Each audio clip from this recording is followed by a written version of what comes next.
If you have hydraulic fluid leaking from under the dash or into the steering column, it is likely coming from the steering metering pump. This video is about a late model John Deere 4430 with a telescoping steering column. Early models have a different setup. The change was made at serial number 027634. Recall that the steering on a 4430 is completely hydraulic. There are three main components. On the steering column is the steering pump. That's what this video centers on, green arrow. Under the hood near the firewall is the steering valve, red arrow. And at the front of the tractor is the steering motor, blue arrow. To find and repair the leak, it will be easiest to remove the cowling. This shows the steering column and steering pump. Leaks can come from three areas. Number one, from around the steering shaft and seal, key number 3. This will leak into the steering column. Number 2, from the gaskets, or number 3, from the hydraulic hose attachments on the bottom of the cover. On this tractor, hydraulic fluid was leaking between the base and body of the steering pump. Check the hydraulic hoses that attach to the pump. There are 2 low pressure and 2 high pressure lines. This shows the pump with the lines removed. If you have a leak from one of the lines, you can fix those in place. If there is a leak from around the shaft or from the body of the pump, you'll need to remove the steering column and attached pump. This shows the steering column and pump. Removing is easy. There is 1 bolt on each side. The steering column is on the left in this picture. The red arrow shows the bolt to remove.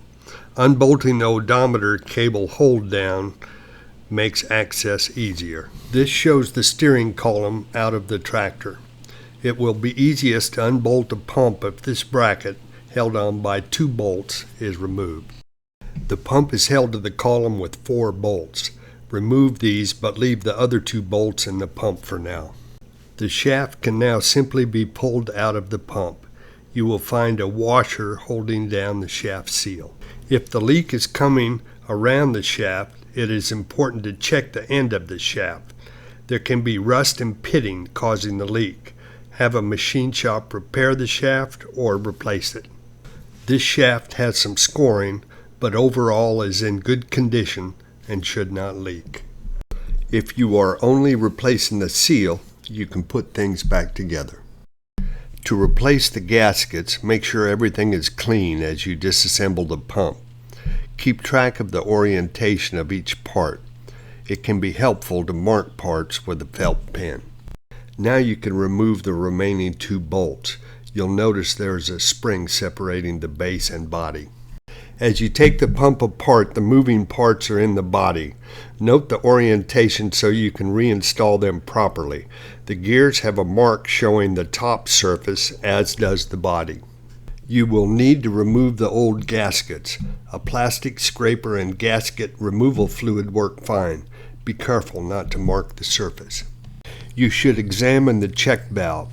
The check ball is in a spring assembly and should return to its place after it is pressed down. Now you are ready to reassemble the pump.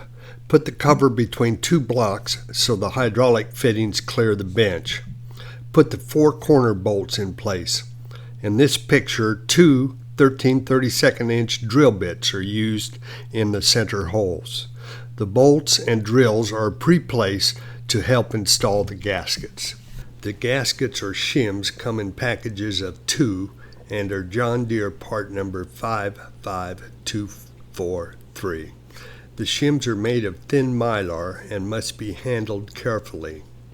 Work in an area where the air is still. Handle them by the tabs. Before placing the shims, do a practice run with all the parts so you have a feel of how things go together. Now assemble with the shims. This shows the shim on the cover.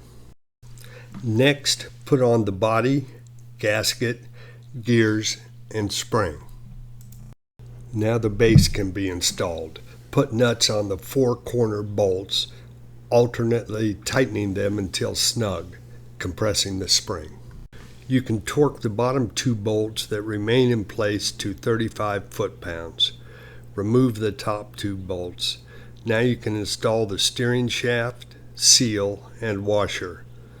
Put in the remaining 4 bolts through the plate and steering column. Now you can replace the steering column bracket, and you can reinstall the column and pump into the tractor. Attach the hydraulic lines, dash, and steering wheel. It's ready for a test drive.